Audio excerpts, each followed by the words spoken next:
इस्लाम, इस्लाम का उदाहरण देते हैं कि सब खत्म होने जा रहा है इस्लाम।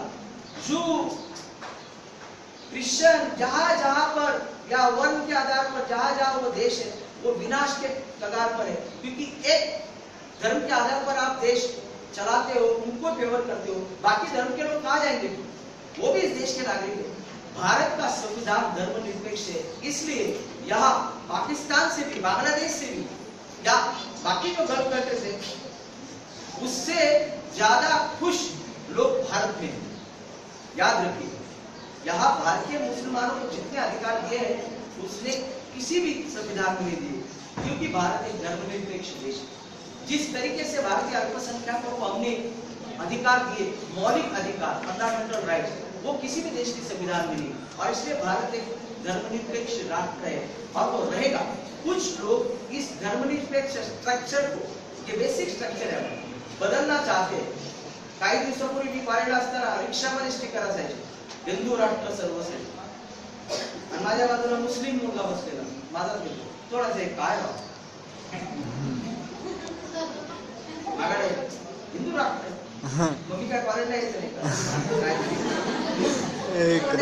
लोक यांना हिंदूंची मतं मिळवायची, यांना हिंदूंचं काय केलं, आणि त्यामुळे ज्या पद्धतीने तुम्ही काय घालू नका, किती ओरडू दे, जोपर्यंत भारतीय संविधान म्हणत नाही ना हे राष्ट्र हिंदू आहे तोपर्यंत तुम्हाला काही भीती नाही, तुम्ही अजिबात घाबरू नका। आणि नंतर बाबरी मस्जिद पडल्यानंतर त्या सगळ्या लोकांना चौकशी चालू होतात, त्या सगळ्यांची जे बरे नाही ते काय होते बाबरी मस्जिद पाडणारे त्या लोकांवर आता कारवाई चालू आहे, कायदेशीर चौकशी चालू आहे, त्यामुळे घाबरण्याचं काही कारण नाही। भारतीय संविधान म्हणजे आपल्याला एक प्रकारची सुरक्षा आहे लक्षात ठेवा सगळ्या लोकांनी, मग त्या महिला असतील, दलित असतील, मुस्लिम असतील, आणि म्हणून धर्मनिरपेक्ष लोकशाही गणराज्य, यानी ये देश डेमोक्रेटिक है, यहाँ जो प्रतिनिधि चुनेंगे वो चुनाव से चुनेंगे हम।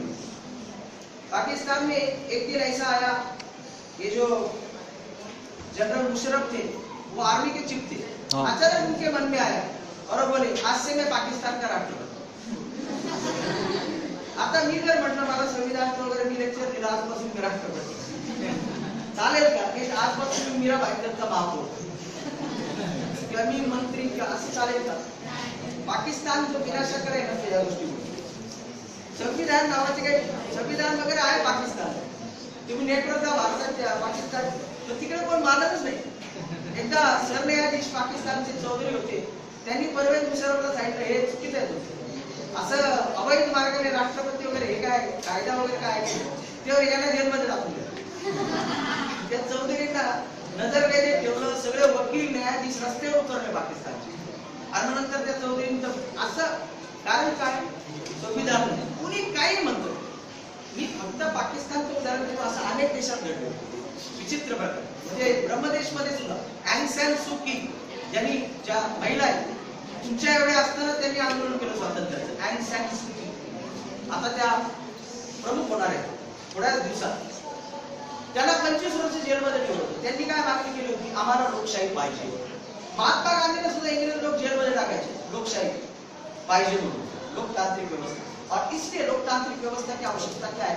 लोग जिसे प्रतिनिधि बनाना चाहते हैं वो व्यवस्था में जाएगा, पार्लियामेंट में, असेंबली में जाएगा, और हर एक छोटा सा आदमी, समाज का छोटा सा आखिरी घटक भी पार्लियामेंट में जा सकता है। मायावती दलित घर की लड़की, जिन दलितों को गांव के बाहर लोग फेंकते थे, कुएं में नहीं, तालाब में नहीं, डॉक्टर अंबेडकर तो मेरा यहाँ लेक्चर चालू है, डॉक्टर अंबेडकर बाहर बैठे वहां से लेक्चर सुन रहे, ऐसी उनकी स्थिति थी। ऐसे समाज की लड़की केवल भारतीय संविधान की वजह से उत्तर प्रदेश की मुख्यमंत्री बनी।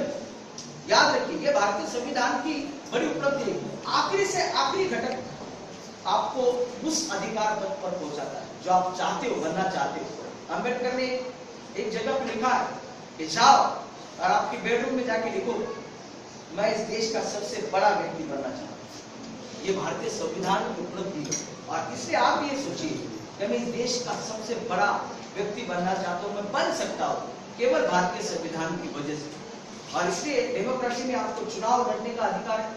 भारतीय चुनाव के व्यवस्था में तो 18 साल पूरे होते आपको चुनाव में आप वोटिंग कर सकते हो, 21 साल में चुनाव लड़ सकते हो। सबसे युवा मंत्री, मुख्यमंत्री, प्रधानमंत्री के रूप में आप जा सकते हो। महिलाओं को जिस तरीके से घिनौने व्यवहार किए जाते थे, आज भी किए जाते हैं, वही देश में भारत की राष्ट्रपति एक महिला बनी। राष्ट्रपति ऐसा ही उल्लेख था।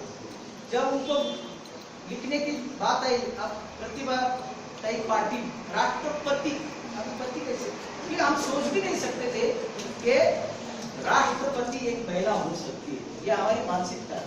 ये केवल भारतीय संविधान, एक मराठी छोटी घरात में मुलगी राष्ट्रपती बनू शकते, हे भारतीय राज्य घटनेचं फार मोठं एक उपलब्धी, एक योगदान आहे। आणि म्हणून तुमच्यातला सुद्धा कोणी पण माणूस केवळ नगरसेवकच नाही तर भारताचा राष्ट्रपती देखील बनू शकतो, केवळ भारतीय संविधानामुळे। आणि म्हणून लोकतांत्रिक व्यवस्था, गणराज्य व्यवस्था आणि भारतीय संविधान ने हमको क्या किया? न्याय, सामाजिक, आर्थिक, राजकीय न्याय, यानी भारत के कानून, भारत की व्यवस्था जात के धर्म के आधार पर अन्याय नहीं करेगी, हर एक को मौका मिलेगा, इसलिए आरक्षण दिया गया। आर्थिक न्याय मिलेगा, हर एक को नौकरी मिलेगी, हर एक को व्यवसाय करने की आजादी होगी। न्याय, स्वातंत्र, हर एक को अपने विचार व्यक्त करने का हक रहेगा, अधिकार रहेगा, है कि नहीं? स्वातंत्र रहेगा, श्रद्धा, पूजा, अर्चा यांचे स्वातंत्र्य, बोलण्याचे स्वातंत्र्य, हम जो बात करेंगे वो बात करने का अधिकार है। अंग्रेजों के समय में ये अधिकार नहीं था, और इसलिए आजादी हमारे देश के संविधान में दिए, बोलने की आजादी दी। सरकार अगर गलत काम करता है तो सरकार पर टीका टिप्पणी करने का, सरकार के काम को विश्लेषण करने का अधिकार आजादी के जरिए। आणि समानता, समानता यानी संधीची समानता, यानी हमारे देश में हर एक व्यक्ति को जात धर्म के आधार पर कोई भेदभाव नहीं होगा, सबको समान संधि मिलेगी। पहले कहते थे लड़की और पायलट, क्या बात करते हैं, लड़की कभी हवाई जहाज चलाएगी क्या? आज भारतीय वायुसेना में लड़कियों का एक अलग फोर्स है, लड़कियां ट्रेन चलाएगी, क्या बात कर रहे हैं? हम बोले अरे बायोलॉजिकल की डिफरेंस से ठीक है, लेकिन लड़की को बुद्धि नहीं होती, हाथ नहीं चलाएगी, उनको आंखें नहीं के सामने ट्रेन ट्रैक चलाएगी। लड़की कभी ट्रेन, सूर्य का उसने पहली ट्रेन चालू होगी कल्याण में, सारा कल्याण उनको देखने के लिए लड़की ट्रेन चलाती। पहले साइकिल चलाते थे, सारा देखो इनके मागड़े से लड़की साइकिल चलाते, कार चला रही, खोल के, इसका कारण है और भारतीय संविधान ने ये उपलब्धि दी है, स्वातंत्र, समता, बंधुता, एकता और अखंडता। इस देश की एकता, अखंडता को बरकरार रखने के लिए हम सब एकजुट करके साथ में रहेंगे। और इसे याद रखिए, आज के लेक्चर को मैं समाप्ति की ओर जा रहा हूँ, मैं अपनी सहन शक्ति का अंत नहीं देखूंगा, लेकिन एक बात जरूर है, भारतीय संविधान एक संरक्षण के रूप में, एक हमारे स्वाभिमान के रूप में और हमारी पहचान, अगर कोई अगर ये कहे आपको सबसे बड़ा धर्म ग्रंथ कौन सा है, बाकी धर्म ग्रंथ से नीचे ऐसा नहीं, हमारे स्टैंडिंग ओवेशन, बराबरी का धर्म ग्रंथ है भारतीय संविधान। और भारतीय संविधान इस देश को धर्म जाति के वहाँ सोच के बगैर हम लोग आगे बढ़ेंगे, और एक इंसान के रूप में और एक जिम्मेदार भारतीय नागरिक के रूप में हम आगे बढ़ेंगे। हम जैसा अपने अधिकारों के लिए लड़ते, हमें सब अधिकार दिए, धर्म स्वतंत्र का अधिकार, सभी अधिकार हमको दिए, शिक्षा का अधिकार दिया, आर्थिक अधिकार दिए, उसके साथ साथ हम सब आज ये मन ही मन में ये आज ये सोचेंगे कि एक प्रतिज्ञा करेंगे, वचन देंगे एक दूसरे को कि जो कर्तव्य हमारे भारतीय नागरिक के लिए, इस देश का स्वाभिमान रखना, इस देश के लोकशाही, लोकतांत्रिक, सेकुलर सिस्टम जो है, बेसिक स्ट्रक्चर है, उस तत्वों का हमेशा सम्मान करेंगे। ना मैं हिंदू हूँ, ना मुसलमान हूँ, ना मैं किसी जात का हूँ, ना किसी प्रांत का हूँ, ना भाषा का, सारे भारत के सभी लोग मेरे भाई बहन हैं, लेकिन अपनी पत्नी को छोड़, और हम सब एक साथ रहेंगे, कभी किसी व्यक्ति के ऊपर धर्म, जात, भाषा, प्रांत के नजर से नहीं देखेंगे, भारत को भारत की नजर से देखेंगे, हम सब एक रहेंगे। जय हिंद, जय भारत।